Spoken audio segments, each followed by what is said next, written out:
Hi, this is Rabbi Zach Pleasant, and you are listening to You've Always Belonged Here, Temple Israel of Westport's new podcast. Each week, we will share moments from the Bima given by our clergy team or conversations with members of our staff or community.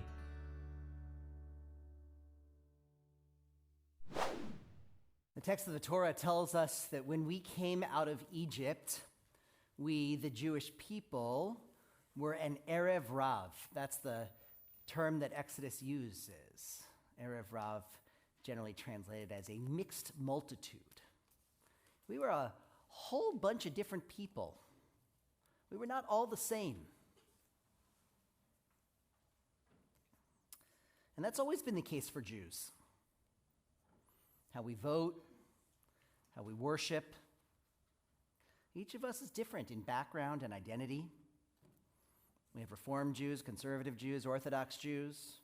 We have people who were born Jewish, some who chose to become Jewish, some who are not currently Jewish, but who are certainly part of our community and our families. It's a myth that all Jews grew up eating gefilte fish and brisket at the Seder table. More than half of the population of Israel does not trace its ancestry to Eastern Europe. It traces its ancestry to places like Morocco or Iran or Ethiopia. They did not eat brisket and gefilte fish in those places.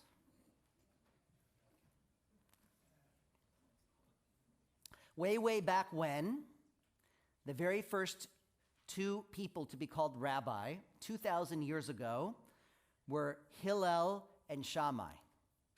I'm guessing most of us here have heard of Hillel. Shammai, not as much. Why? Because Hillel and Shammai disagreed on every single point of philosophy in Jewish law.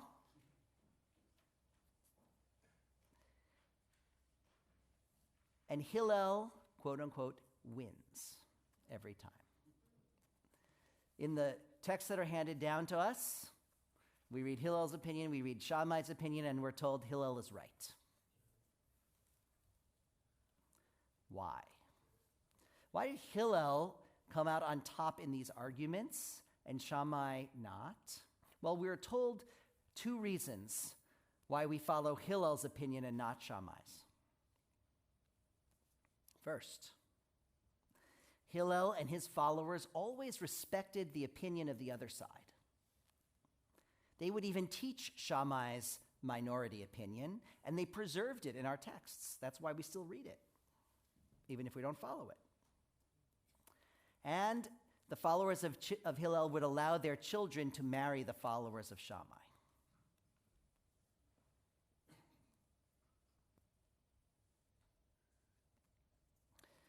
This philosophy of treating those even with whom you disagree with respect carries over into the Talmud, where after a particularly contentious debate, the voice of God comes down to the rabbis in the Beit Midrash, the study hall, and says, Elu ve'elu, divrei Elohim chayim. Both these words and these words are those of the living God.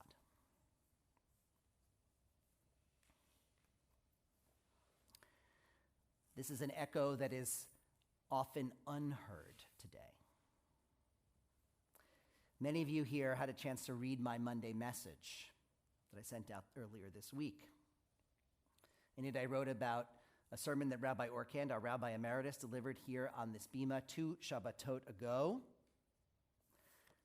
Many wrote back to me or responded to me with appreciation, saying, "Thank you that my voice was now heard on the Bima."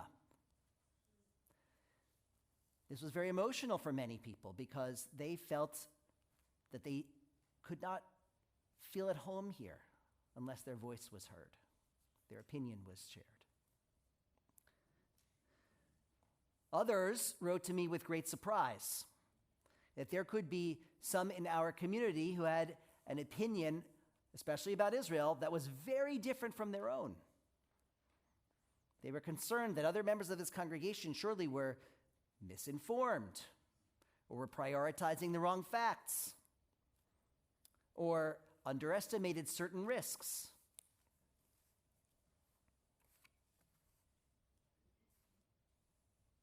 I fear that we have lost our ability to be an Erev Rav, a single community with a variety of backgrounds, stories, and opinions.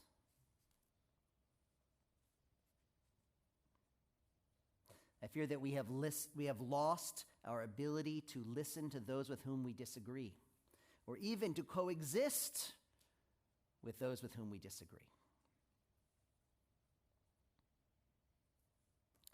One congregant said to me this week, "I am so upset that we're at odds with one another, especially now when we have to come together." So in just a few days, we will sit down with our family and our friends around our Seder tables, and we will retell the greatest story ever told. Who will we be sitting with? Sorry? Somebody responded? Who? We'll be sitting with Charlton Heston. He'll be at your table, maybe not mine, but good for you. For those of you who don't know, Charlton Heston famously played Moses in a, can I call it an old movie, Evan? Sorry. We will be sitting around our Seder table with others who are part of our family, who are part of the Jewish people, who are part of the Erev Rav, with whom we might disagree, maybe even vehemently.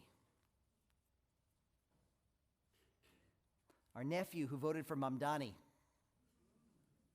Our uncle who thinks President Trump is the greatest gift to the Jewish people. Our story begins, of course, in anti-Semitism. The story of Exodus begins in anti-Semitism. It's foundational to the story. How do we become slaves? Well, we're living peaceably in Egypt, and there arises a Pharaoh who knew not Joseph, our ancestor, who did great things for the land of Egypt. And that Pharaoh was concerned that we, the foreigners in their midst, might somehow plot against the regime and rise up or aid the enemies, that we'd be a fifth column. And he says, let us deal shrewdly with them and oppress them with hard labor. The dramatic moment of the story is the moment that gives the holiday its English name, when the angel of death who came to strike the 10th plague on the Egyptians, I keep saying Israel, on the Egyptians, passed over our homes, and we escaped death. And the story moves from anti-Semitism and the threat of death to liberation, a journey of liberation toward the promised land, a land which is both very, very real, it's a real place, and also a metaphor. We say, once we were slaves, and now we are free. Now, my family Seders over the course of the last many years have evolved. It used to be that we would sit around the table and we would speak about and ask questions about our liberation, our story from slavery and oppression and discrimination and the Holocaust. And now we've been saved from all that.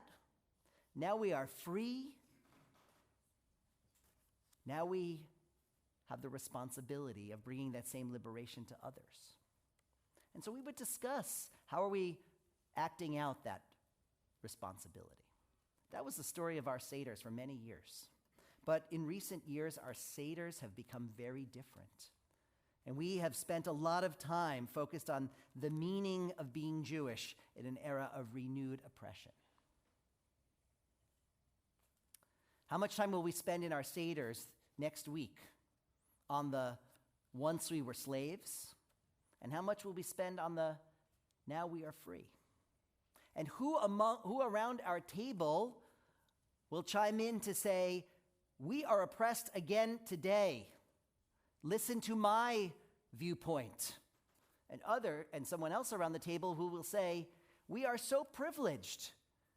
Let's not focus on that. Let's talk about our responsibility to bring liberation to others. Yes, each family is indeed its own Erev Rav. I know mine is. And so that nephew who voted for Mamdani, telling him he's wrong will not endear him to me or you or anyone else. And that cousin who thinks President Trump is the greatest, barraging him with facts also will not change his mind. What it will do is will create division, and it'll drive us away from one another, and it'll want us to stop talking to one another.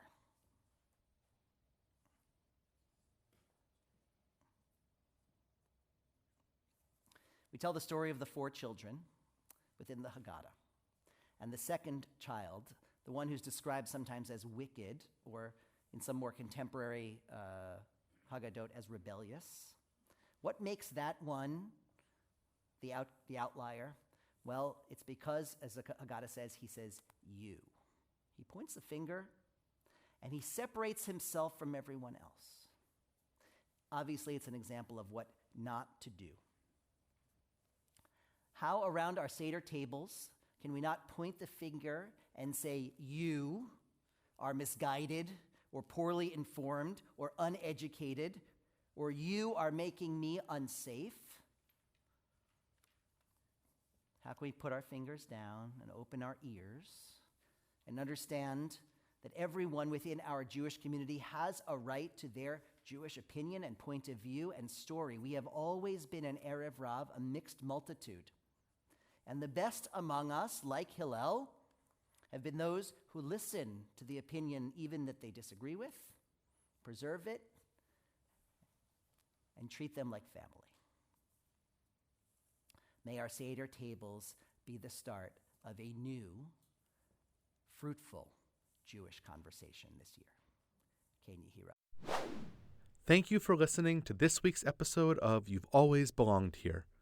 Be sure to subscribe wherever you get your podcasts. To learn more about Temple Israel, visit our website, tiwestport.org, follow us on Instagram at Temple Israel Westport, or like us on Facebook, Temple Israel of Westport, Connecticut.